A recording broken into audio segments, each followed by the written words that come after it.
तमाम मेहमानान का, हाज़रीन का और अदबदार के अरकान का बहुत शुक्रिया खाकसार को बात करने का मौका दिया। मेरा नाम रशीद हसरत, ताल्लुक़ मिठली से है। 51 साल तकरीबन 50 साल से शेर के रमूज़ को समझने की कोशिश कर रहा हूँ। इस कोशिश में एक आध शेर कह लिए होंगे और 5 किताबें, 5 शेरी मजमूए आ चुके हैं।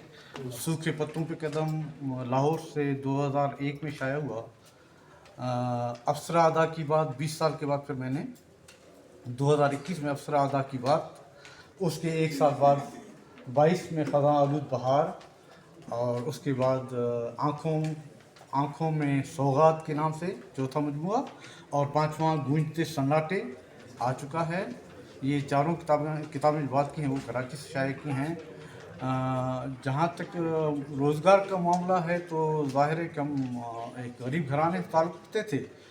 मैट्रिक के फ़ौरन बाद धकेल दिए के घर से और सरकार की नौकरी की, और क्लर्क से स्टेनो से होते होते बार के हम लोग ने कहीं मैट्रिक कर लिया उर्दू में जाकर, और फिर हम लेक्चरशिप ज्वाइन कर ली। इस तरह करते कराते हम असिस्टेंट प्रोफेसर के ओहदे तक आए, और 2022 में हम सठिया गए, 60 साल के हो गए। तो यहाँ से भी धकेल दिया गया, घर का रुख दिखाया गया, तो सठिया में है। इनकी ज़रा नवाजी है कि इन्होंने हमें सठिया में धंधे के लिए अपने साथ में शामिल करें।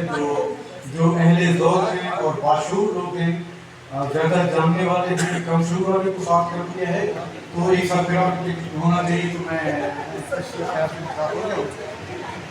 कोशिश करेंगे कि हम अपने से किताब अदा कर सकते हैं। मैंने पहले भी हमेशा साथियों के अहबाब के लिए दरवाजे खुले रखे, इस्लाह किए, और अभी मैं कहूँगा जो बच्चे हैं, नए कहने वाले हैं, वो ज़रूर हमसे मशावरत करें, हमें उनसे सीखेंगे, वो आपसे सीखें।